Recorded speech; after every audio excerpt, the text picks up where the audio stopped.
and welcome back. Welcome to Actually Aubrey. We have Jeremy Speaks in the house, his house, and we got Alex W. Leath. How you guys doing today? I'm I'm all good. right. I'm good. How about yourself? I'm good. I'm good. It's been a very nice weathered day here in Michigan, so I've been enjoying the nice weather. Yeah, Okay. Yes. same here. Same here in Virginia. We got up to about 81 today. So Woo, heat yeah, wave, heat wave. Time to put the short shorts on. yeah, Mhm. yeah. We'll Yeah. see. Not for Yep. me. Well, I hope not. Yeah, Trying to go back to the old basketball NBA days when they used to have those little mini shorts, the little micro shorts on. yeah. Back in the 70s and stuff. And yeah, at the 80s. Yeah, yeah. Yep. Earlier in the 80s too. They did in the 80s too. Mm-hmm. Yep. Yep. Yeah. So guys, what did you guys think about this episode of Put a Ring on It? Season 3, episode 6, Family Matters, part 1. So I much to mean, unpack. I'm not sure where you want to start, Aubrey and Jeremy. I just when I asked that question, it's just a general like, what did you think of it? It was good. It was not good. Just general. I mean, we really didn't get to see anybody's family, so it's like, I mean, if Otis's dad is, all we got to see, did we really get to see family? I mean, Well, there was also oh wasn't there yeah, a yeah, oh Shay's yeah, yeah, aunt yeah. and mother?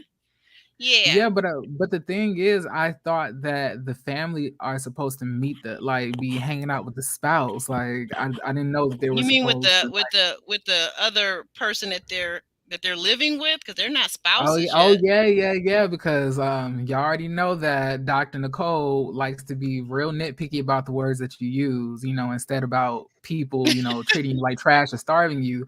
So we can no longer use the word spouse unless we're actually married. But you might get your bank account information stolen. That's okay. You know. Yeah, What about you, crazy. Alex? What were your beginning thoughts about the episode?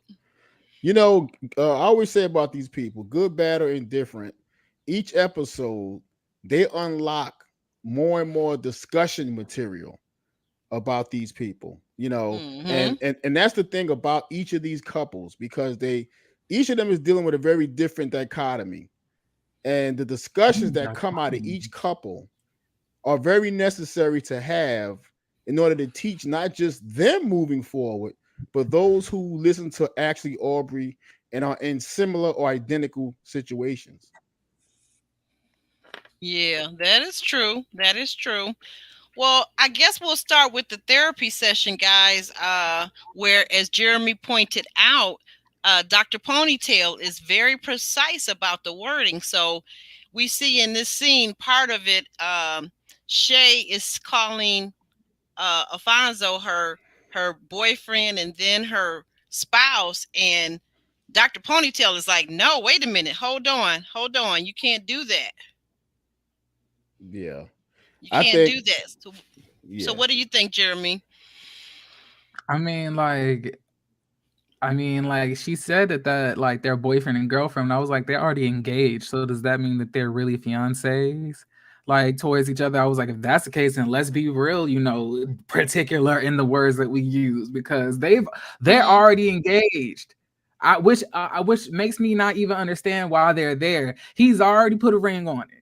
Now, if he's gonna go down the aisle, actually that's another discussion. But they're engaged, so I don't know. Like it's weird to me how it's certain Yeah. things that she wants to emphasize, and then certain things that she wants to run over. Like when Shorty says that she's been stalked, that she's been Mm-hmm. stolen from, that she's been having all of this. All of a sudden, you don't want to utilize those words for the actual meanings, Dr. Nicole. Oh no! But when somebody uses the word spouse, that's when all hell wants to break loose. That's when you want to try to correct people. She's always correcting the women, never correcting the men. You want to sit here and correct this girl on the word usage of the word spouse, but meanwhile Otis and his receding hairline has been sitting here texting other women behind the back of Charlana, but you haven't corrected him once during this whole meeting. like and I feel like I'm the only one seeing this stuff. Like she's a joke. She's a joke. I'm trying to tell Ooh, you. don't be fussing about it's J Dub's Dr. Ponytail. If he catches on and comes over here, he's gonna have a fit. You know J Dub, he rocks with Dr. Ponytail. Okay, Alex, what are your thoughts about the whole spouse debacle with Shay? Yeah, well, first of all, Shay is delusional about a number of things. But regarding the spouse thing, okay, we talked about this about marriage before. Okay, Yes. marriage is a legal arrangement. Okay, you Yes. need a license for it. Yep. Okay, so when they went to Vegas and went through the ceremony, they didn't fill out the paperwork properly. Therefore, they are not married legally. Now, if they want to feel like that in their own minds, that's up to them. And apparently, only Shay feels that way.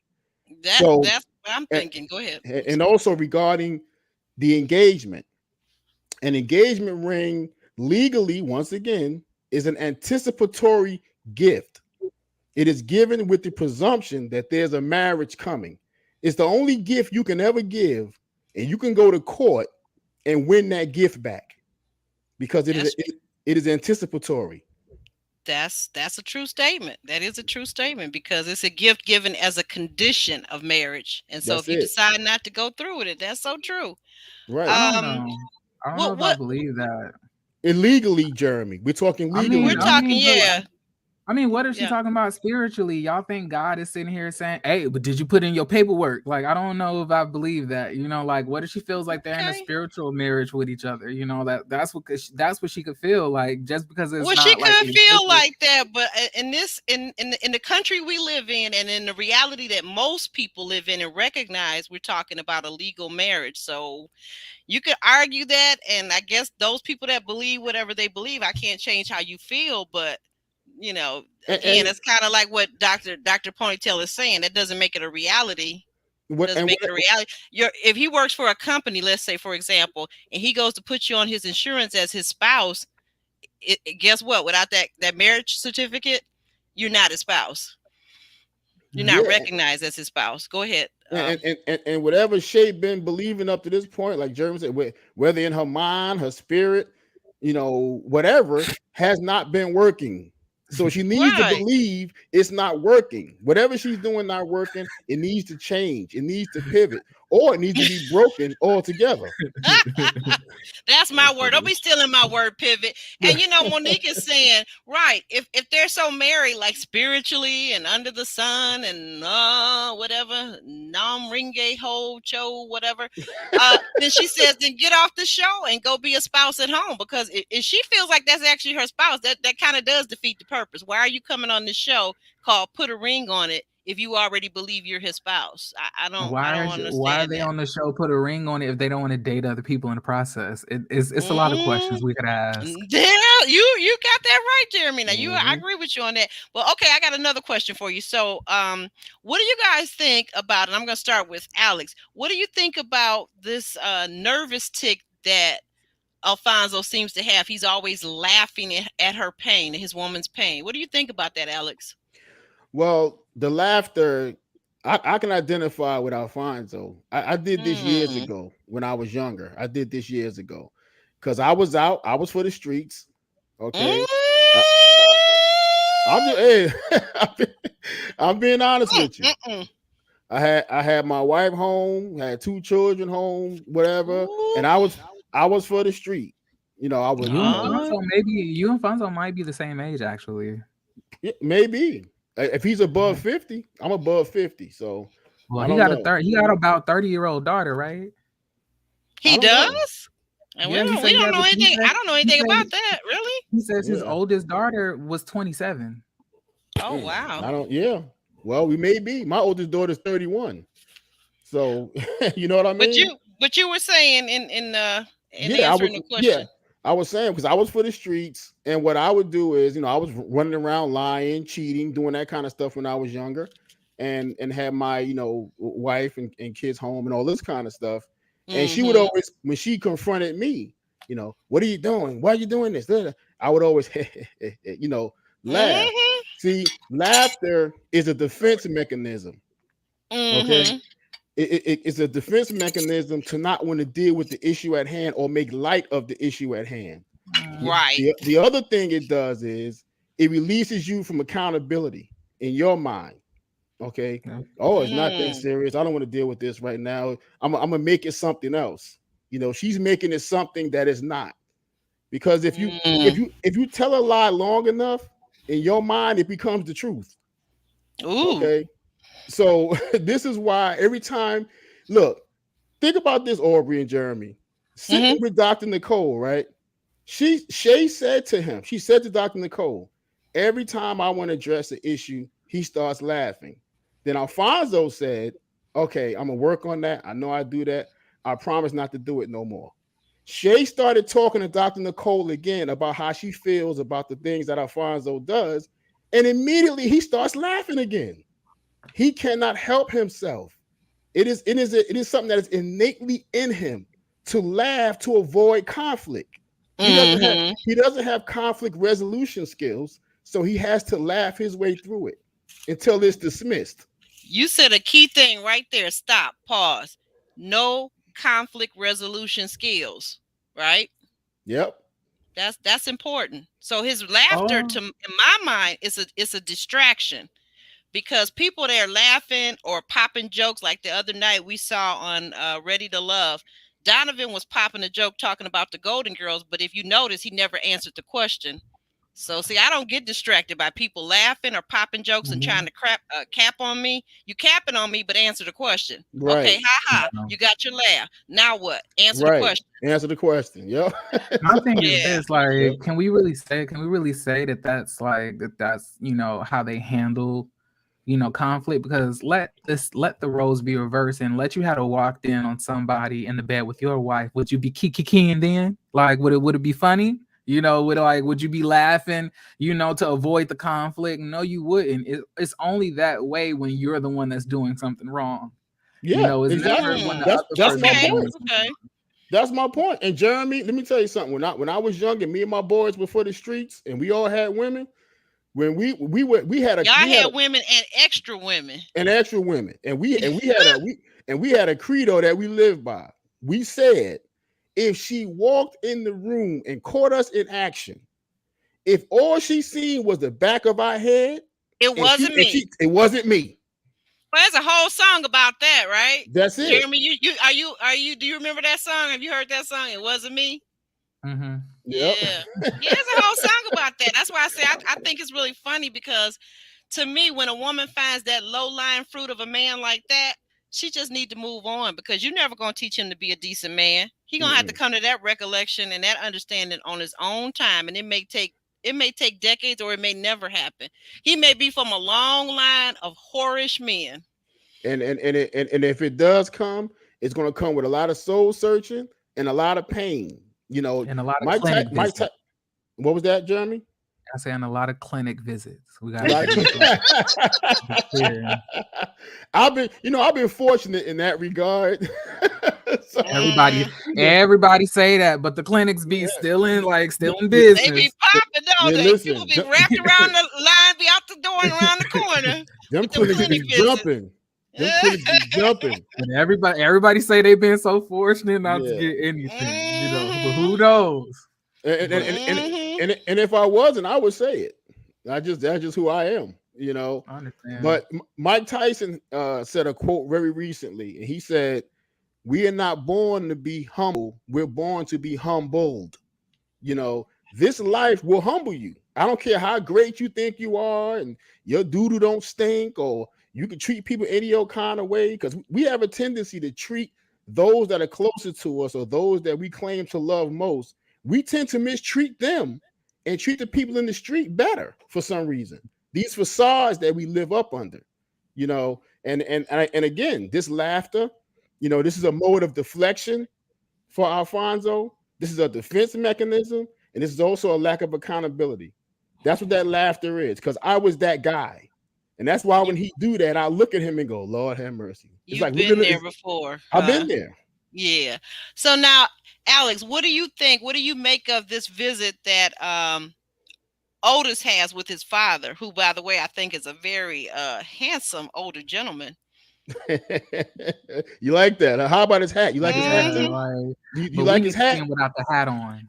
Yeah, well, right. I did notice that he was indoors with a full on cap on. Like, okay, pops, what's going on with that? But I already know. I already figured it out. He got that same hairline issue, and it's probably worse than his son. So yeah, but you figure at his age, he's accepted it by now. Maybe he just pimping. You know what I mean? Well, yeah, and then he's gonna be on national TV. So accepting it for yourself is one thing, but you still like to put the dog on when you go out. You know what I'm saying? So he's kind of in a way at home and going out at the same time because he's being introduced to the whole country and whatnot.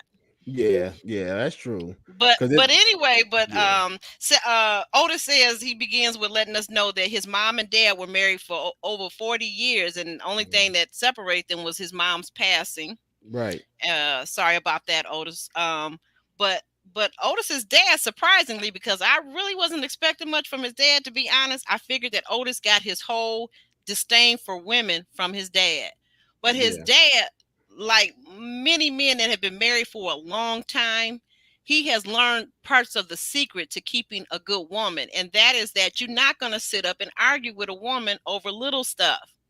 No. Sometimes you have to just keep your mouth closed, let her go on, just like she gonna probably do the next day. You're gonna be saying some crazy stuff to her, and she gonna let it go by her, because like you gotta pick your battles. Everything should not be a battle in a marriage or in a good relationship. It should not be. No, absolutely, especially the simple stuff. Otis' father, to me, was full of wisdom. He was because he lived this thing. And he let Otis know, listen, your mother was a ball of fire. She was fiery. So we had plenty of arguments. But what I learned over the years, number one, because she was fiery, you can't add fuel to the fire.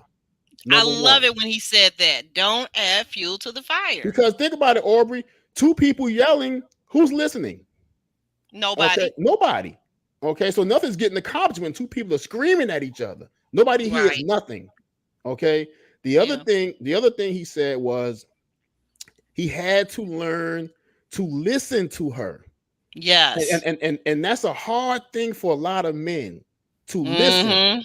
Yeah. Okay. Because I told this story a while ago, and I used to date somebody, and she would be talking to me, and I would be just going about my thing, going around the house, picking up socks or whatever I was doing. And are you listening to me? Yeah, I'm listening. I don't want to interrupt you. Keep talking. She would keep talking, whatever. So she would mention something that she didn't think I heard, because she didn't think I was listening. And I would go out maybe 2-3 days later, go into a store or whatever, and get what she mentioned in her discussion and bring it back to her. And when she saw it, she would go, oh my God, you were listening. She just couldn't believe I heard her. Okay. So that's an important skill for men to learn, to listen. The other thing that Otis' father said, which I felt was pivotal, was that he said, and you might find sometimes they're right. Okay? Right. And that seemed to almost blow Otis's wig off his head. And right now he need a wig. I mean, like, he all right. I feel like we're giving way too much grace to his father. I mean, like, I feel that. Why is that? I feel like Otis definitely does display similar characteristics to his dad, but his dad is just older now, so he's past that time. But as growing up as a child, I feel like the Otis that we see is the father that Otis saw. Like that's how and he's been able to work through it. But the thing is, like the way that the father got the. I mean, of course. I mean, it's very much. I mean, like he said, he didn't listen to his wife. Like he didn't listen to her. And then I learned. I learned. But how many years it took him to learn that? We don't know that. We just sometimes. I mean, I'm just saying that, like a lot of us are saying, like we thought that Otis would be the spitting image of his father, and he probably is, but the father has worked through those issues, and he's old now. Like, but the father probably in the 80s or the early 90s was probably like jumping and kicking around, with the mama. They probably was going at it a lot. Like that, like that type of behavior. When you grow up in a 2-parent household, the way that you treat your spouse is the way that you learned when you were in a household. Like, or at least that's what the people who was raised in 2-parent households be saying, But, so therefore, like and then on top of that, his traditional view of what a relationship should be based on, the old school way is no coincidence. Like, trust me, Otis is his father's child, but it's just that Otis's father has learned, through trial and error over the years, as he's about to, cross on over whenever that time may come. Because let's be real, he probably has more years behind than he does like in front. But I'm saying that does not mean that Otis is not his father's child, because when he even said, they might actually be right some of the time. No, they probably might be right a lot more than just some, oftentimes. But like, that's just me. Like, or maybe I just really don't like Otis. You do bring up food for thought and valid points. Not saying that his dad was the perfect modernized man back in the 90s when Otis was probably, being raised. He probably wasn't. We see that. I'm always tickled by, and I gotta say this, by my own Black brothers, who sometimes tend to be some of the most sexist men under the sun, because I've worked with men of all different races. And I just find it hilarious that Black men can be so sexist and so archaic in their thinking, and yet Black women are out here constantly, consistently doing so much in education, in skilled trades, in all walks of life. We are kicking butt. And the Black man is still like talking about this archaic belief that like somebody, like what I call archaic is somebody who thinks like Otis, basically. So you bring up a very good point. Monique says, I think Otis saw how his mom treated his dad and said, this will never be me. So, it seems like, it did seem like that the father... Well, hold on. It just seems like, I'm just going to say this. It seems like the father did kind of mention that the mother was fiery. Otis probably noticed that his mother was fiery. So is that possible? What do you think about that, Jeremy? I mean, I don't agree with that. I feel like the mother just wasn't, about to get railroaded over, and it's almost exactly the same way between him and Charlana. He found somebody that probably reminded him of his mom. Charlana is fiery and not allowing him to get ran over. But the thing is, like, he didn't say that the mama never listened to him. He says that he had to learn how to listen to her. So, like, if you have a fiery woman, like, stop pouring like, gasoline on her. It's certain ways to keep a fire contained in a certain area, so I wouldn't say it's the way the mama was treating the daddy, more so the way the daddy was probably treating the mama, but the mama wasn't having it. The one where you don't feed a fire is you don't give it oxygen.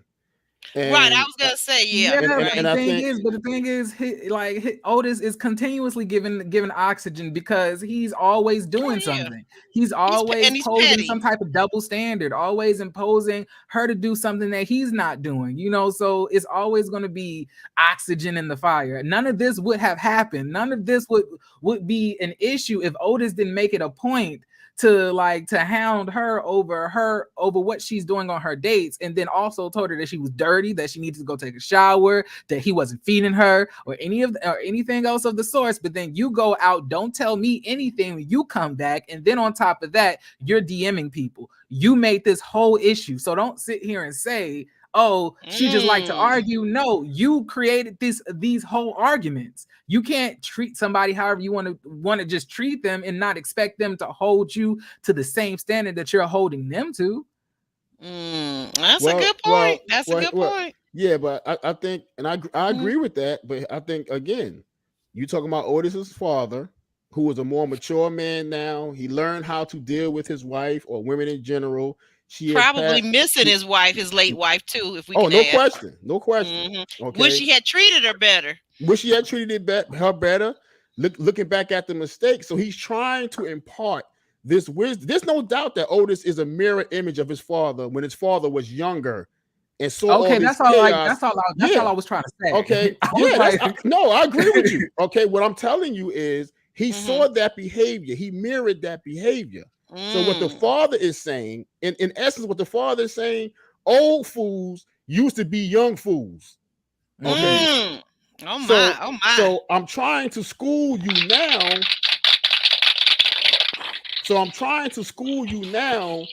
to avoid a lot of the pain and agony and That, discontentment that I went through I went through, with right? your mama. If you really love this woman, then put the effort in now. I'm telling you from experience. If you love and respect me at all, you'll listen to what I'm telling you. But here's the issue with Otis. Okay, a person can only give you what they got. Otis may not even be capable at this point to do what Shalana wants of him. If a person is Yeah. not capable, you can talk day, night, Christmas, Thanksgiving. It doesn't matter. If they're not capable, you're not going to get what you want from them. Right. And one thing I do know is that I won't say I know for a fact, but I'm gonna say I know daggone well that daddy probably in the 90s, early 90s, late 80s was nothing to be played with. And therefore I feel that, Otis reflects that same type of pride, that same type of, bravado. Of course. He echoes it. He echoes it to a T, and it's really disgusting to watch. Like, for him to be completely wrong and not.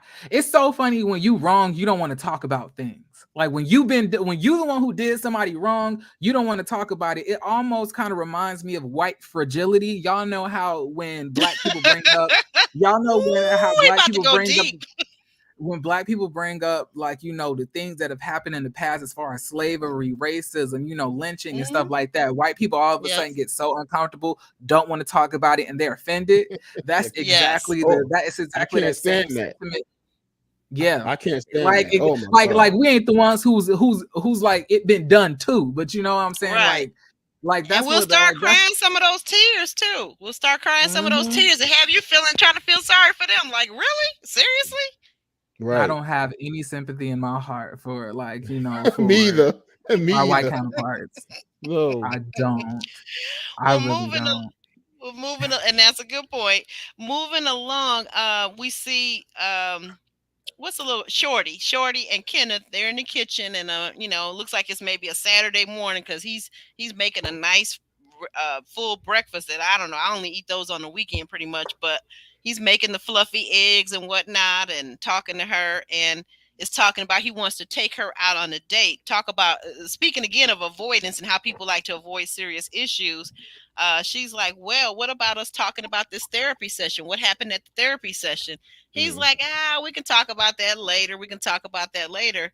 And she finally gets him to kind of open up. And he says, well, you know what? I didn't like that you made it seem like I don't really contribute to the household. Yeah. Jeremy, Yeah. what are your thoughts? Um You want us to, you want Alex to go yeah, first? yeah, go Alex? ahead. Alex. Yeah, Jeremy's like, yeah, I yield to Alex W. Lee. Jeremy don't want to deal with this right now. Oh my He goodness. done put up his avatar. Go Oh ahead, boy, oh Alex. What boy. are you thinking about? So he's up making the breakfast. So I don't know Mhm. if that's half on the rent right there, making the breakfast and whatnot. But I would just That's have me a bowl of oatmeal and live by myself personally. But that's just me. that's part of it. Listen, he was doing that. He's in the buttering up phase right now. Okay. Mm-hmm. So he's trying to do all that stuff. He want to try to let her know I'm focusing on you. I want to get our love back again. I want to go back to the beginning, yada, yada, yada. And she's like, no, we're here now. There's issues that happened over the last 3.5 years that we have to deal with now. Don't try to deflect, get away from it, go back to the love or none of that kind of stuff. Let's deal with the issues at hand. So when she started explaining to him what the issues were, he started getting very defensive and even angry. Mm-hmm. You saw him well up real quick, you know. Oh yeah, he's quick to like that. Okay, That so testosterone in him just goes from 0 to 100 real and, quick. and then he started throwing shots at her. Well, look, you're 40, so Oh I can go wow, to he came out with that. I was like, what the hell? What that got I'm to do like, with the price of tea in what China? And what But the I in knew the what he was and the saying. He was and the saying the fact none same of us thing heard. as Donovan in the reunion when he called them the Golden Girls. Men like to throw that dagger about, you're getting older every day. Meanwhile, his peen may not be working in 5 years, so I don't see what he's talking about. But go ahead. Yeah, because he throw that out there because it's almost as if there's a unwritten rule out there, and this is the reason why a lot of older men go after younger women because we like less traveled vagina. Okay, So we feel Y'all like, also like women that are naive too. That's yeah, what that's really about. that It's too. about mind control is what it's Mind really control. about. Yep, mind control, controlling them, and all that Hmm. kind of stuff. So we want to throw darts at them. This is the women that gave us children, spawned grandchildren from our children, built families with, but now they're used up. Not spawn the Well, grandchildren. you know what I mean. Yeah, all right, just not a good word, but brought grandchildren into the I'm world. messing with you. Yeah, brought grandchildren into the world, and now they're used up, dirty, all this kind of stuff, and so that's what he's taking a shot at. You're Hmm. 40, you're 40, and so forth. And, She's like, well, what does that got to do with it? right. So now I'm old. You know, Hmm. she just letting him know you like to date women out of your league because you want to make sure you can be taken care of. Exactly. Okay, and he didn't even deny that, but he Right. did That's get what a I'm saying. yeah. Again, here we go with the deflection tactics. Mhm. Nobody, like Donovan, nobody's denying the truth. But what they do is try to distract you and throw the ball over here and over there so you won't look to where the truth really lies. Can Like, Right. so I he's, like you said, he's not even denying the fact that he's not the key supporter of their household. He can't deny that. can I ask you guys a question Sure. about this? Hmm.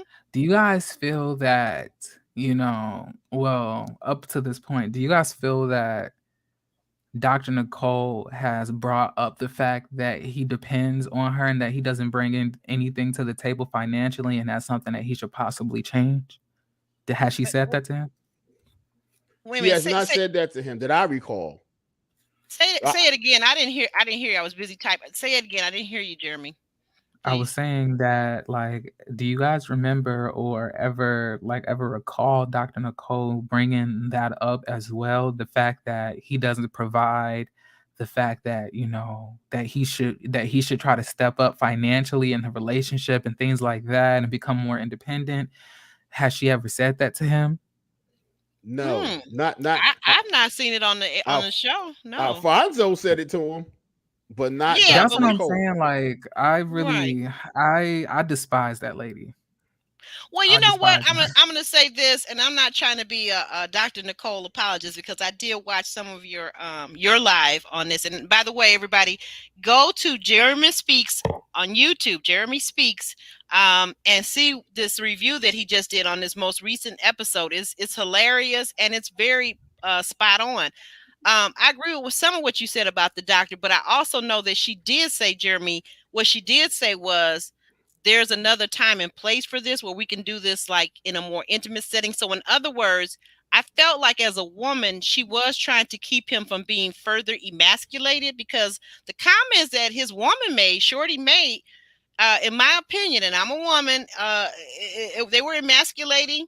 But if you're that man that you're not pulling your weight, then part of your masculine trait and your what you're supposed to be doing as a man is providing and protecting. So if you're not doing that, then can you really claim to be a man, or are you just a male? Right. So, Okay. like, my thing is, well, you know what?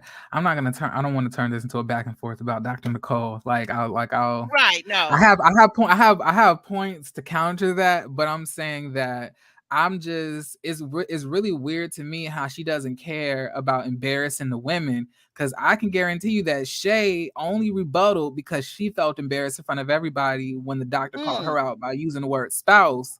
It made okay. her feel stupid. But meanwhile, we caring about this grown man's masculinity and his ego when he's been stealing her bank account information. Like, very odd to Mm, me. I don't understand it. Like, I was like, why? And then, I actually said that on my video too. I was like, and a lot of y'all, just because of last episode, have been feeling the need to feel sorry for Kenneth. But what are we feeling sorry for? How many, I don't like, it feel only sorry take for him at all. I feel sorry for exactly. her having to deal with him.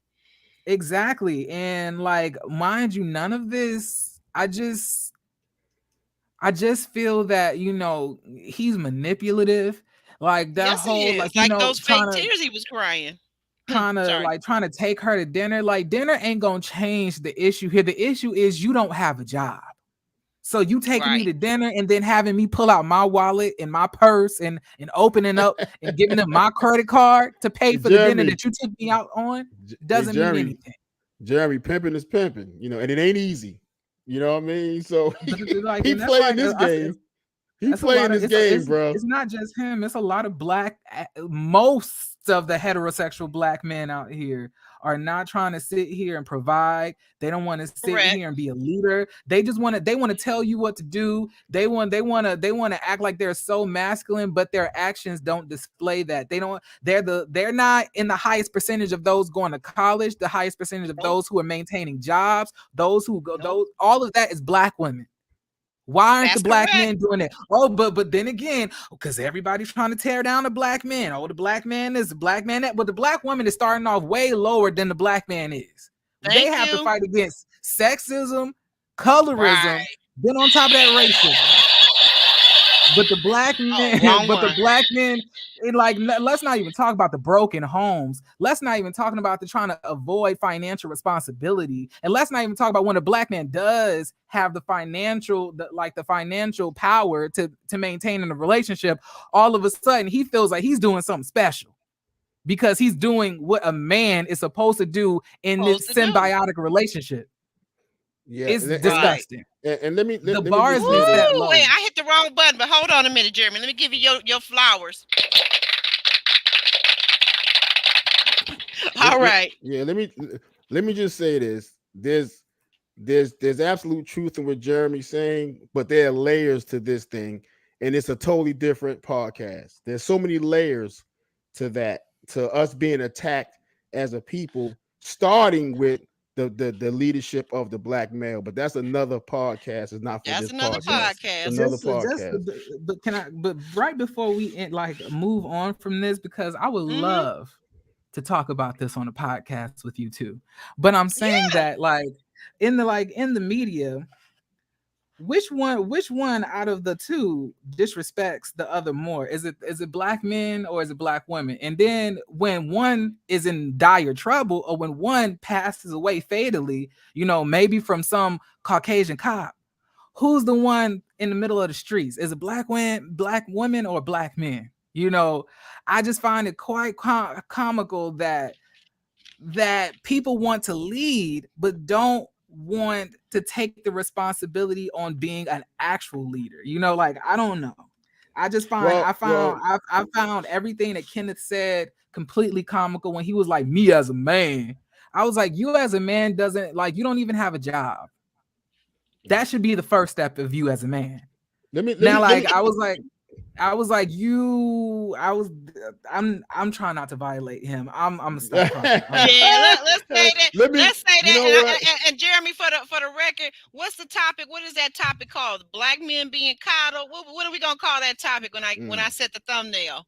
Well, I wouldn't say it's only about black men or black women, but I'm just saying probably if anything, I feel like I don't know the term yet. We're gonna have to come back on it.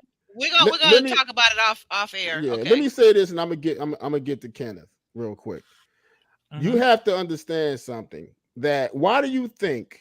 And we know that black women have been capable, resilient, intelligent. They are the creators of all mankind, and these have been white anthropologists who have told us that the black woman is the mother of all civilization.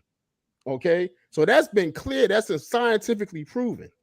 Okay, but we're dealing with man now, and man will mess up anything. Man, period, regardless of color, ethnic group, whatever, religion, whatever. Man will mess up anything. They've destroyed this entire planet.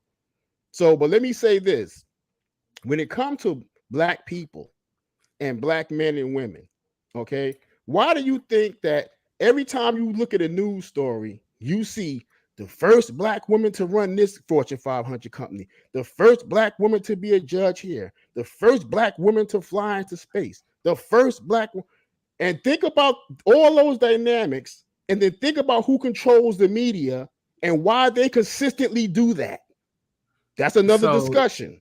That's another discussion, Jeremy. So are you saying so are you saying that like we need to limit the advertisement of black women achieving, No, what I'm success saying is there are in their layers. respective markets? There, no, there are historical layers that you don't understand about. Mm.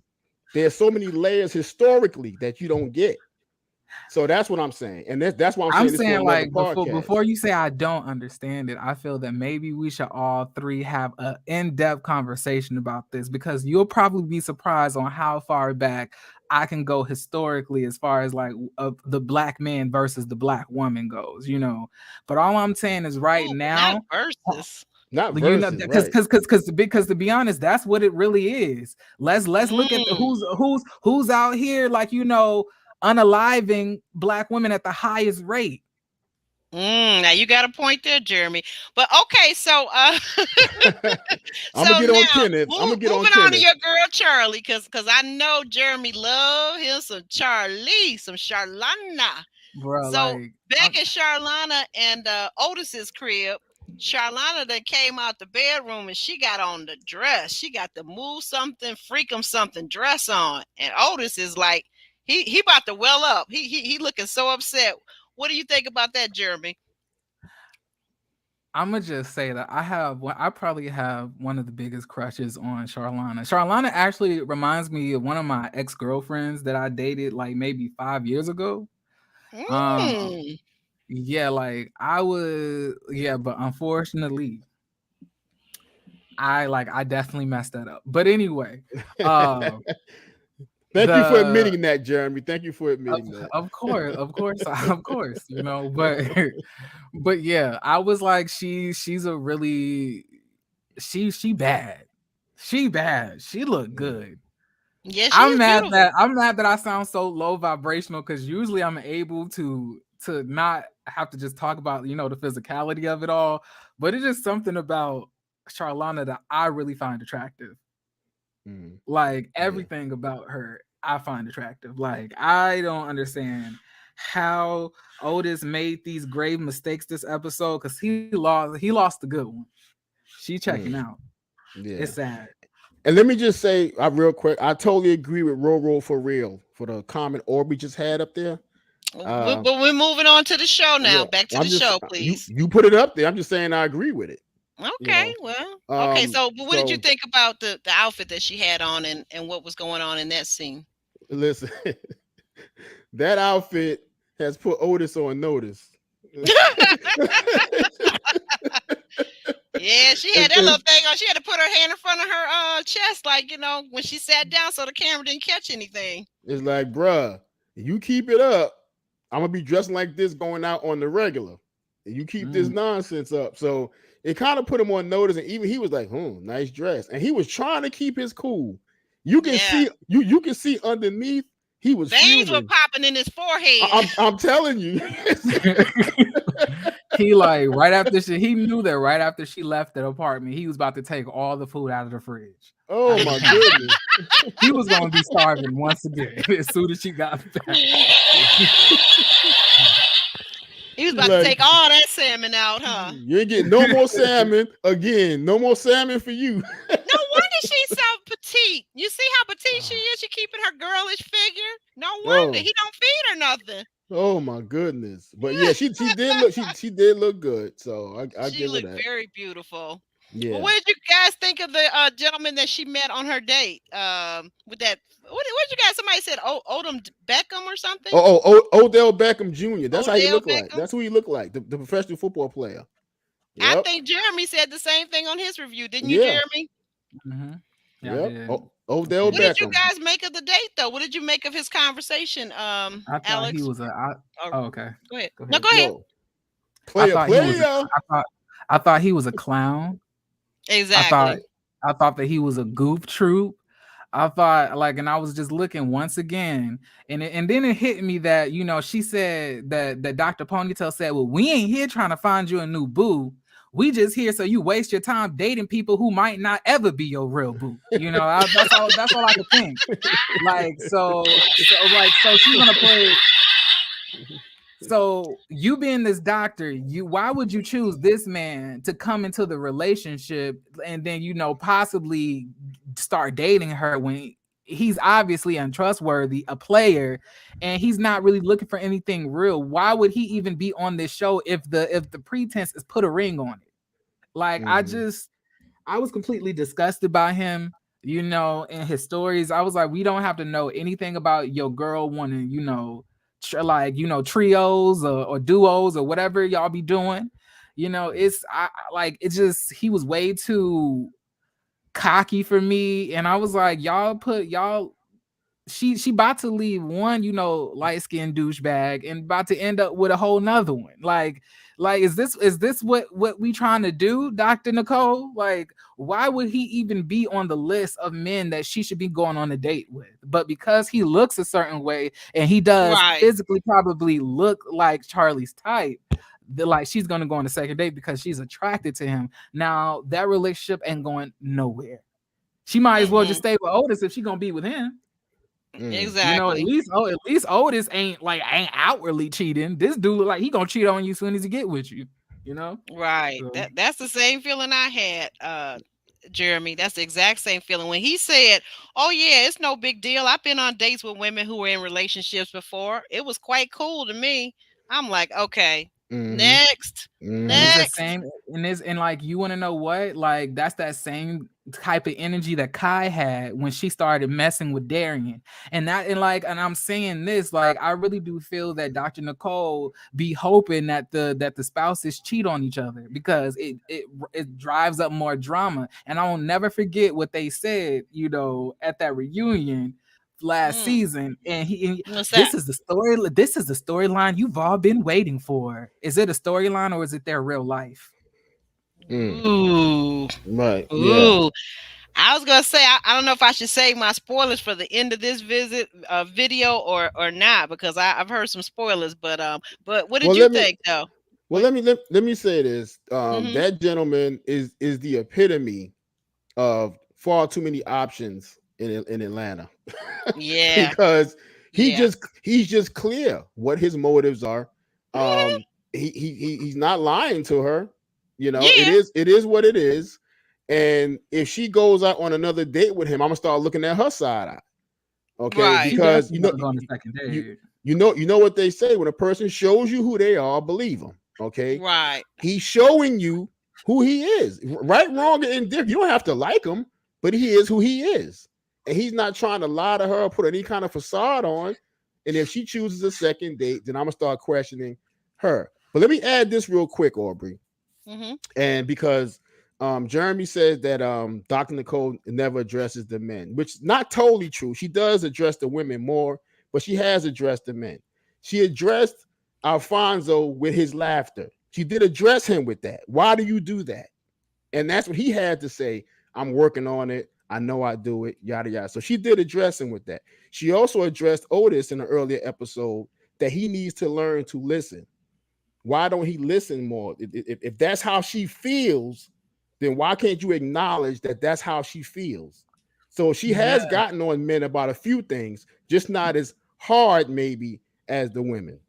Yeah, but the thing is, out of the two, you know, and I mean in the men and women, you know, out of the two, only the women seem to be making changes, you know, to better themselves and to better the relationship. Meanwhile, the men Not Shay, haven't made any change, haven't made not any Shay, progress.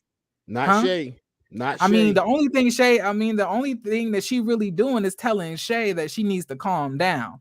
I mean, but besides that, like I'm talking about the cheating, the lies, the DMing, you know, the threatening, the stalking, you know, all of the physical intimidation, no, the things that are really important, you know, we're not talking about that. We're breezing right over that. And we haven't revisited the fact that Otis hasn't gotten better at all.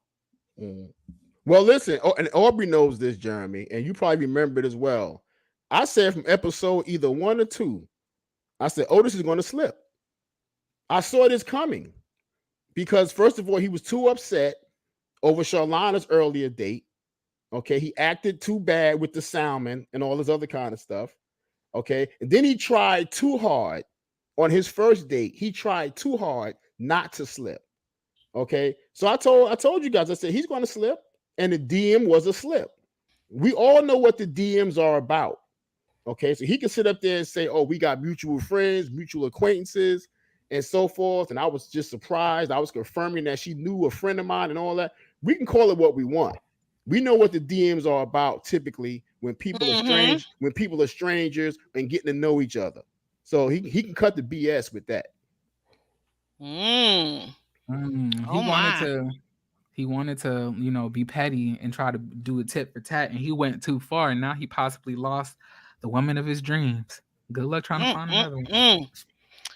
Well, guys, moving forward. So now we see Shay, and we're introduced to Shay's mother, who actually looks like her sister and her aunt. Shay's mother tells her, you know what you've got to do. I've experienced this before where, you know, the man's mother kind of gets in the middle and she doesn't want me marrying her son or being around her son. And she wants to be that woman of that number one woman in that man's life, her grown son's life, which another topic we need to cover, because I've seen this all too often, especially in single Black women, mothers that make their sons their husbands.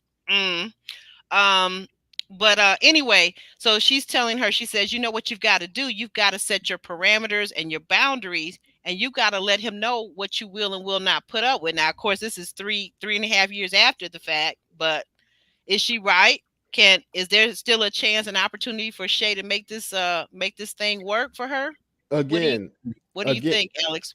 Again, I said this earlier about one of the gentlemen, about Otis and his father. You know, is he capable?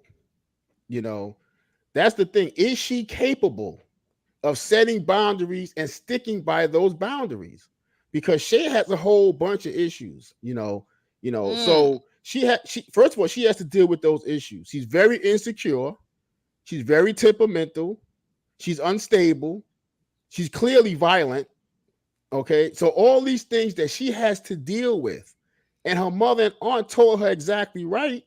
But the question is she capable? Because she's been dealing with, look, Aubrey, listen to me. If you with your man and a woman walks up to him in the street and he takes out a wad of money and give it to her, and you go, what's that about? And he go, don't worry about it. Now, you want to continue to lay with this man and be in a relationship with this man?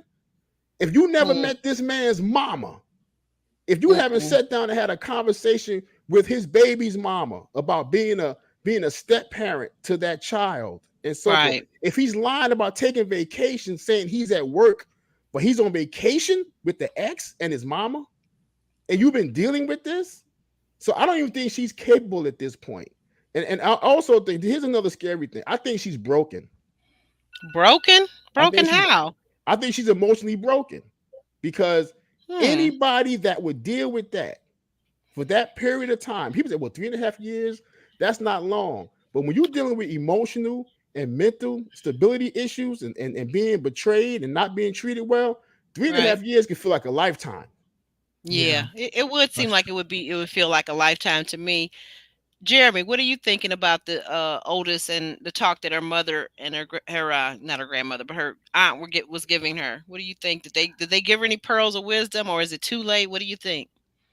I mean, is it pearls of wisdom if it's common sense? Like, I don't know. Like, to me, pearls of wisdom is something that, you know, I didn't know of or I didn't think about myself. But clearly she didn't know some of this stuff, or if she knew it, she wasn't acting on it. She didn't know, or she just doesn't want to know, or she doesn't want to like think about this. Like, even after this conversation, she's still with them, like up until this present day. Go on Instagram, they're still together. Like she was sitting there acting like the mom was up there like, it's okay for you to leave Fonzo, and she was like, what? Yeah, now that. Yep, exactly. Yep. And you know what? And you know what, Jeremy? Come again?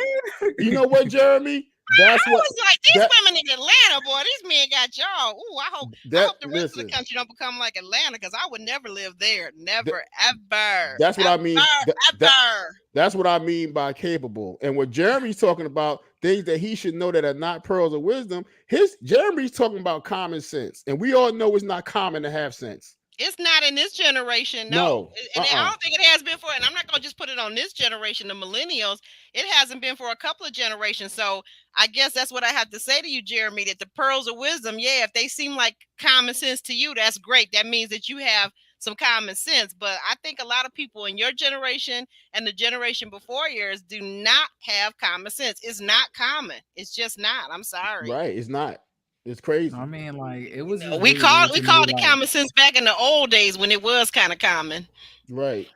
Like I just found it really odd that like the mama just said it's okay to leave him and not waste your time, baby. And she was looking like, yeah, what? And then right, that was funny. But then I have to say this though too, to be fair, to be perfectly fair, you know what I'm saying?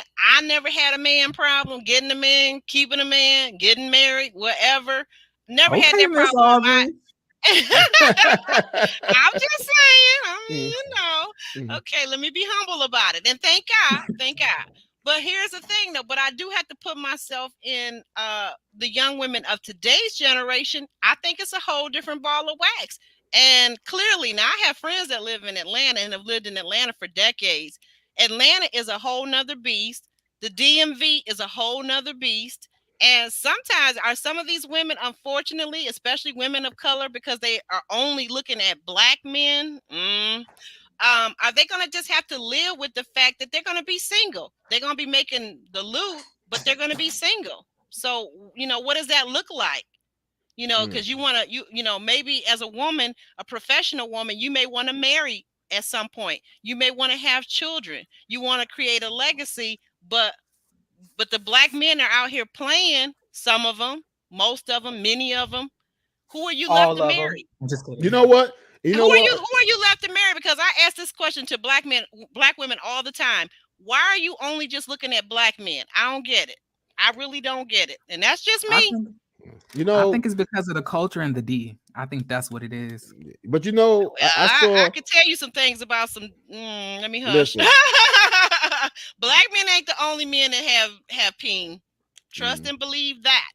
You know, I saw a recent statistic, and I saw another podcast where they were conversing about this, and they said between I think it was 1890 and 1960. Black marriages were at 80%. And since then, they have slowly begun to decline. Oh, yeah. And now percentage of black people married now. And now they're almost non-existent. And the question is, why is the question? So that's when we get into the historical perspectives and all that kind of stuff. But I think that was an interesting note to throw in there. We're gonna get there. We're gonna get there. Yeah. That's a he said, she said podcast right there all by itself. Yeah. But I think Shay's aunt, who's also a pastor, okay, told her straight up, you do not need to be living another minute under these circumstances. Not another minute. Okay. And Shay looked at them like, I don't want to hear this. Right. She knows they're right, but she don't want to hear it right now. Because her mother had these bullet points. Her mother been married twice. I think she's still currently married to Shay's stepdad. Yeah, sounds like it. Yeah, the first marriage was 20 years. I think the second marriage is now 10 years long. Yeah, they've been in 10, 15. Yeah. Right. So she's saying, lay your cards on the table. Right. Bop, bop, bop. This is what I will not tolerate. Bop, bop, bop, bop, bop, bop, bop. If he cannot do that, then you know what decision you have to make. And she's afraid of the decision she knows she has to make. She keeps trying to put it on Fonzo. It's your decision to make, not his. Will he stop running around with other women? Will he stop going on tour and doing this? Will he introduce me to his mama? Will he introduce me to his baby's mama? Will he do? No, the decision is yours. Absolutely. I agree. I mean, it's yours. It's always yours. It's a relationship, just like a conversation, a discussion, a chat, is more than one person participating. The women, and I think maybe that may be a little bit to answer your question from earlier, Jeremy. I'm just thinking this. I think that part of what and someone else said this in the comments. I'm sorry, I don't remember who or where to grab that from now. With comments behind it, but Dr. Nicole is also trying to get each woman to see that they have a stake in this. They have a decision to make, and that the choice, just like Shay was being told by her mother and her auntie, that she has the right to choose and to quit the relationship at any time for any reason that she deems important to her. So do the rest of these ladies. Because Okay, my because okay. what just want to finish this one thought. I think what happens with us as ladies, sometimes we do, when we start to care for a man, we don't see our lives. We can't imagine our lives without that person in our lives. Okay, Jeremy, go ahead. Oh, I was gonna say if that's the case, and why she kept on trying to stop Charlana when Charlana said she's over this, that she's done with the relationship at this point. It's no trust here. And Well, she's and because then she said it's so much more important things happening in the world, like like Russia, Ukraine. Like she was like, COVID is out here, girl. You don't need to leave him because he's texting other women, girl. It ain't that big of a deal. Yeah, like, Oh, you know what's the what she least that? did? She did say that. Now that I can only think maybe she was saying, I hate to say this, but it is a whole show, and they have selected these couples to do this duration of this show. So maybe she was being a little selfish. That's the only thing I can think on that, because you're right. I do remember Dr. Ponytail saying that. You're right. You're right. yeah, and she's just seeing in many ways, I guess, whether for show purposes or for the relationship purposes of these three couples, are they willing to do the hard work? Because after this process, they don't have to stay together. If they want to go their separate ways, go their separate ways. But my thing has always been this, because all relationships hit difficult points at one point, and several. If you together a long time, you're going to hit several different difficult times. You're going to hit many crises in relationships. Okay, so you have to have what did we say earlier, Aubrey, about conflict management? Okay, Mm-hmm. you have to understand how to manage your way through crises without turning on one another, without blaming and pointing fingers at one another, coming together as a Oh, team and not pulling further apart during a crisis situation. And this is what a lot of couples and marriages do. And this is why the divorce rate is so high. So you have to know things will get difficult. You're not walking on clouds and rainbows during this entire relationship. So if you're not willing to do the work now, you're not going to survive 5 years down the road or 3 more years down the road when another crisis hit. Learn crisis management now. So you think that Dr. Nicole is teaching them crisis management? I think the attempt is there. Well, you can question her methods. Mm-hmm. We can all question her methods, right. But I think the attempt is there to teach them conflict crisis management, because they're always going to face that. So my question is this. So you're saying him texting other women is just a crisis that they need to manage, or she doesn't need to leave because now she can't trust him? Like I'm saying, like what's the difference between having boundaries that you're not going to accept being broken, and not trying to conquer the crisis? What I'm saying, like, to me, it's more so boundaries of where they can and cannot be broken. If you cheat on me, ain't no crises. Who's whatever land or island that we were developing is now dead. Ain't no coming back from that. Well, listen, no coming back. Jeremy, we're to a point now in our society where everybody's definition of cheating is different. Now we have emotional cheats. Okay. Now we have cheating in the DMs. According to Bill Clinton, oral sex is not even cheating because he didn't have intercourse. Who? Bill Clinton. Former President Bill Clinton. Former President Bill Clinton. Oh, okay. I wasn't. Monica Lewinsky scandal. All I heard was Bill. I was like, what Bill? Bill Cosby? Like, no, Bill Clinton. Bill Clinton. So we all have definitions now of what cheating is. Okay, so if he went into somebody's DM or whatever, and there's no real contact, or he's never seen her personally, you can get past that. Okay, if you can't get past that, then you're not ready for any relationship. because that's a tiny little crisis in what's going to become big. And one thing I'll say about Charlana is I've watched her closely, and she's been holding on to stuff. She has a very grudging nature. She holds on to stuff. Okay, so once she gets her claws into something, she's going to hold on to it, and she's going to keep poking him with it and poking him with it, poking the bear. Okay, and she's going to make him angry, which is what she does. Okay, he's going to get up and walk out. He's going to shut down, not listen. And what I hear, and real quick, Aubrey, what I hear with both of them is, I hear Otis saying, "You're not listening to me." I hear Charlana saying, "You're not listening to me." I hear Otis saying, "But you're not listening to me." And then Charlana would go, "But you didn't hear what I said." So they go back and forth with that, and nobody's hearing the other person at all. Yeah, they have the same problem. They have the same problem. Neither one of them seems to be willing to listen. Both of them seem to be lacking in the maturity necessary to continue on and have a serious long-term relationship / even marriage. But yeah, that's what I can say about them. But guys, are we I wanted to cover too Shorty and Kenneth's date. They meet out at a restaurant to talk things over. And basically Shorty's over it. Shorty, yeah, she what is it? What is that expression? Is it 20 on 10 or something like that? Yeah, she kind of doubles down on what she's been saying about, like, look, you're not doing it for me. You're not it for me. Maybe you should find somebody else that's it for you. And so I see what she's doing. Again, we get to this conversation, and I'm not going to go into this today about what I feel about her possibly being in an abusive relationship. But I see what she's doing. She's clearly trying to let him think that it's his choice, that if I'm not good enough for you, if you're not comfortable with me and my thoughts about you not working and not being the provider, then maybe you should find some woman that you are more comfortable with. What do you think about that, Jeremy?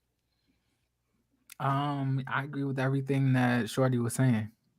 Period. Yeah. That's like, I feel like what she said was straightforward. Yeah. And I felt real embarrassment for Kenneth, because here she is basically telling you to break up with her again, and you talking about you trying to hold on, like the desperation. And the thing about it too, Jeremy, don't you see this? That he's trying to hold on. He's trying to hold on to two things, but like one of those things you're gonna have to drop, because he's trying to hold on to his masculinity, his masculine pride, right? On the one hand, and then the other, he got this big suitcase and luggage. He trying to hold on to the bag, which is basically Shorty. And Shorty like, nah, brother, you ain't gonna be able to hold on the boat, because I done dropped a dime on you about who and what you are. You are hobosexual. HOBO sexual.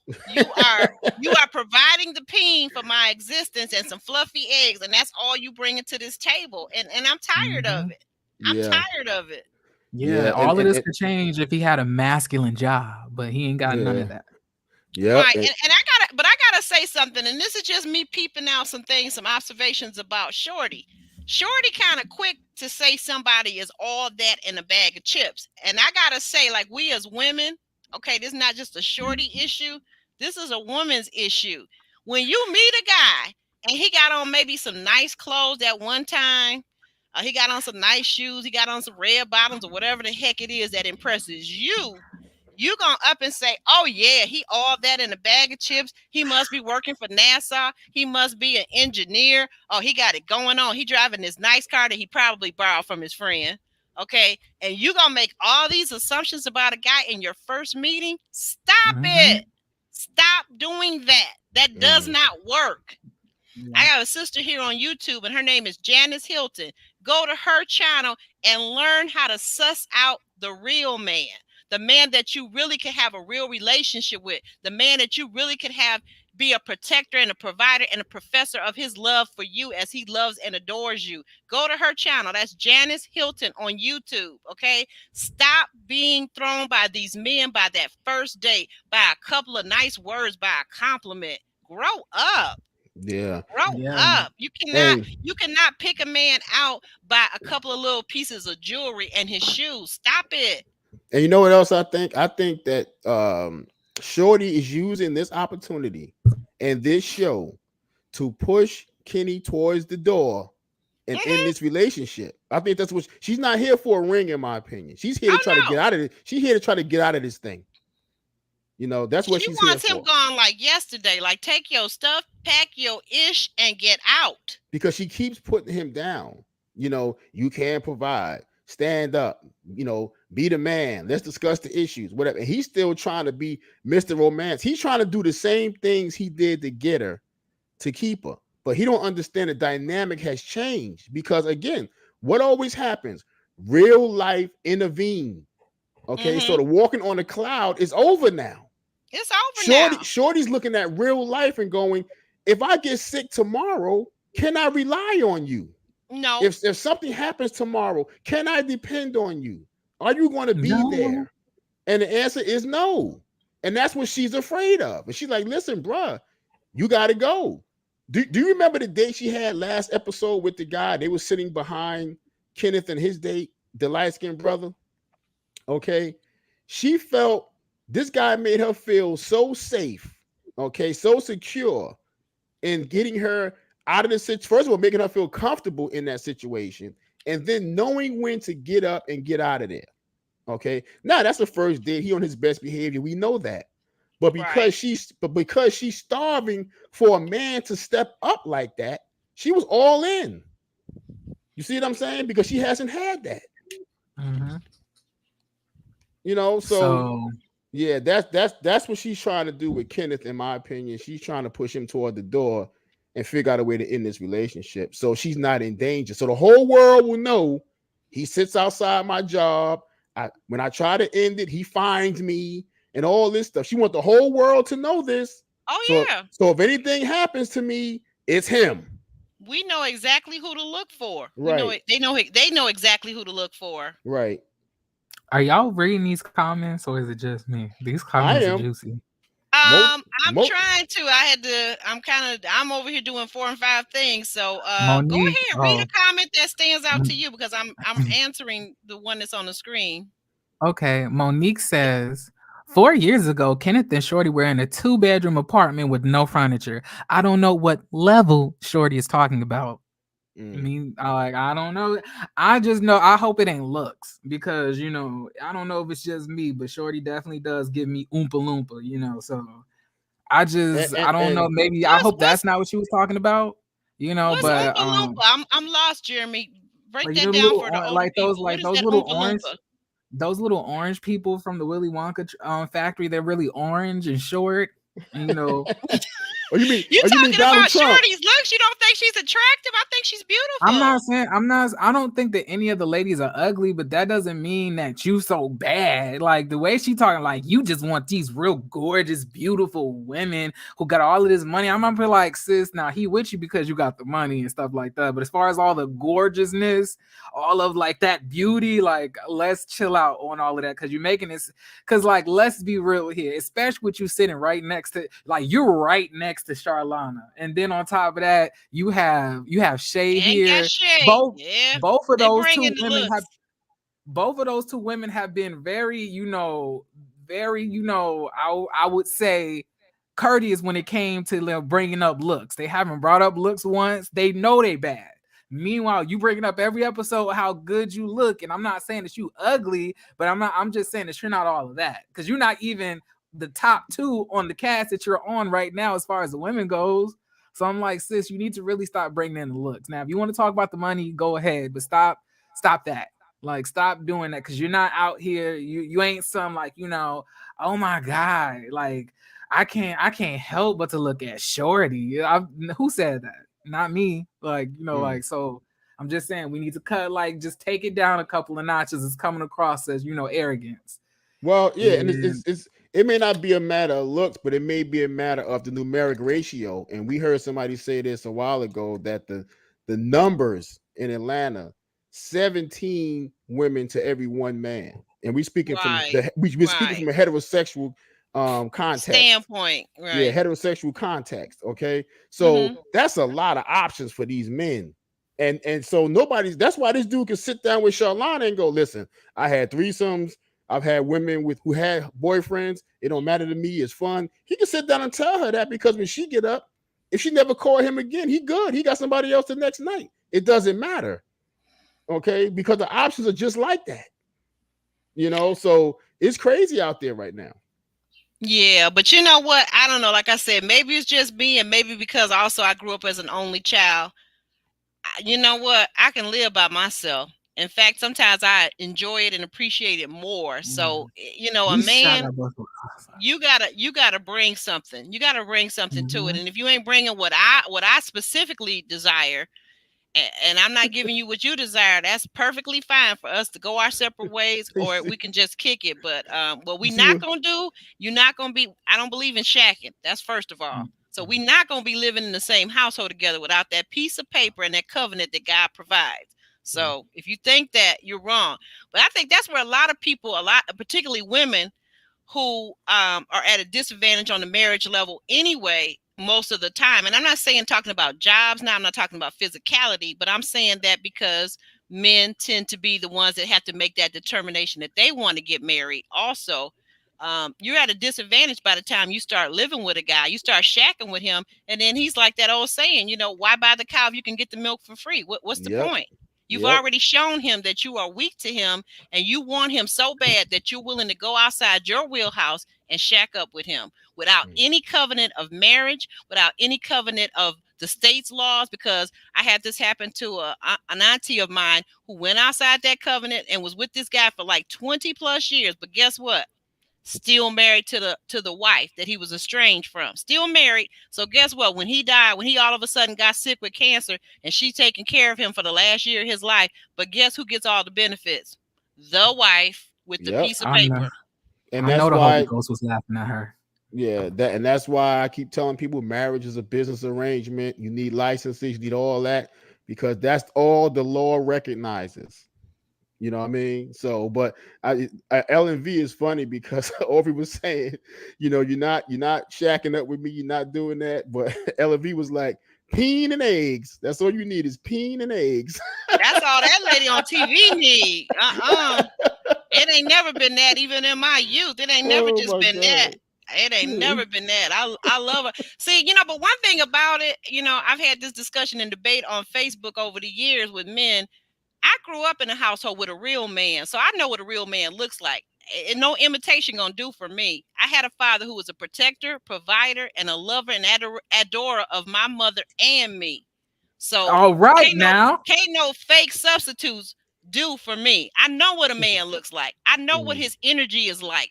I know how he will strive to keep the peace, as well as I will, in our household. So no imposters need apply.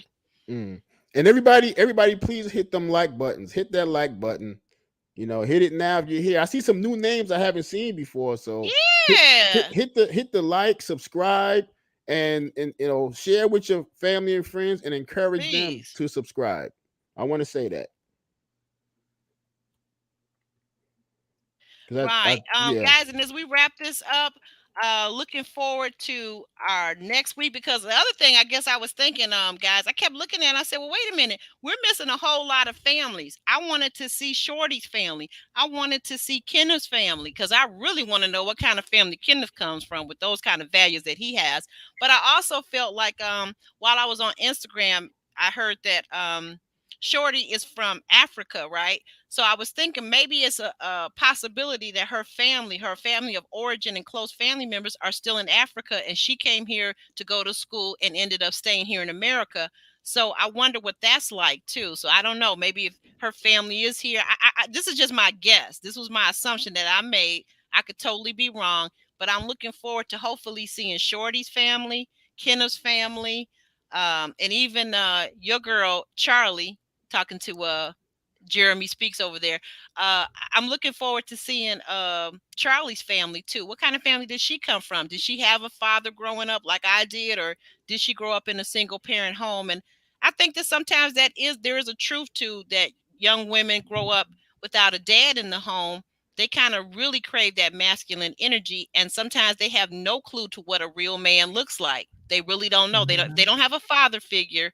If they don't have an uncle or a grandpa, that's really in their life, showing them what a real man looks like, what I was able to see, not only from my father, but actually my whole entire community. Because as I talked about earlier in another video, I grew up in a strong faith community, and everybody practically was married, or you're under 18 and you're not married. But everybody, all of our parents were married, and 20, 30, 40, 50-year marriages. My own godparents right now to this day, I think they're in their, I believe it's their 70th year of marriage. That's 70 plus. 70 plus, married to the same man, the same woman. So that's the kind of strong family oriented community that I grew up in. So I do know what men look like. But it's kind of hard nowadays because you don't have that same type of manhood walking around here. You got a whole lot of males claiming to be men, but the proof's in the pudding. And like you say, Aubrey, earlier about Kenneth, it's a new dynamic, and it's been catching on and moving like a locomotive the last several years, and that's the incorporation of the hobo sexual, and Mm-hmm. and that thing has picked up so much steam because there's Who so you many. telling, like a locomotive? It's so many women who are successful but lonely and willing to accept that, and that's why it's moving like a locomotive. Wow.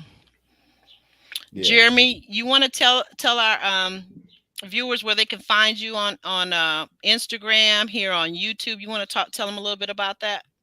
Okay. You guys will be able to find me at Jeremy Speaks. On Instagram, it's just the way I said it. Jeremy Speaks, Jeremy Speaks.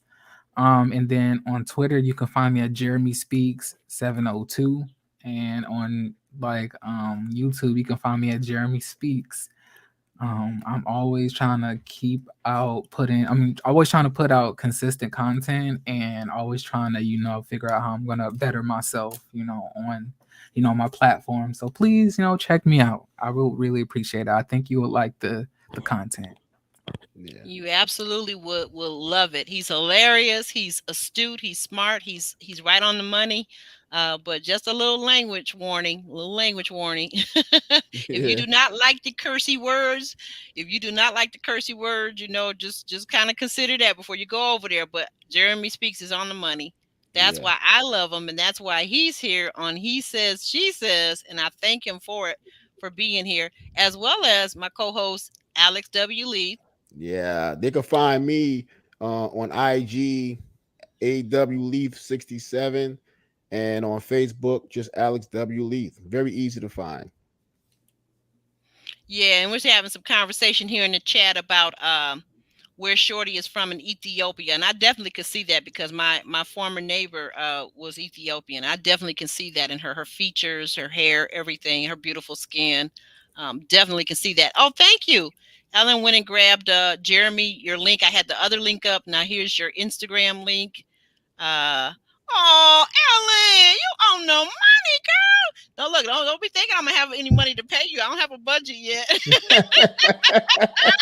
But I love you and Monique, and I want to give a shout out to my moderators, Monique King and Ellen V. They do this out of love, and I thank them for the support. I want to thank everybody that's here, Roro, for real. I want to thank you guys for those cash apps that you've been sending to help out the channel. I really appreciate it. It's much appreciated. Every time I get one, I don't know, it's still new to me, so I still get tears in my eyes and get teary-eyed and start to crying. I want to thank Motown for being here, Motown, and Miss B. You only gave a couple of comments, but I see you back there in the comments, and I appreciate it. Come on back, okay? So we'll be back up here in a few days with some more. We'll be doing continuing coverage of Ready to Love on the reunion part 2 on Friday at 10 o'clock. We'll be covering it right after that, and Put a Ring on It. We'll be doing more coverage of more shows to come. We got a few shows starting tonight, so I'm going to get off of here so I can try to watch them so I can review them, okay? Because I'm way behind. Love you guys. Take care of yourselves and each other. Peace. Peace.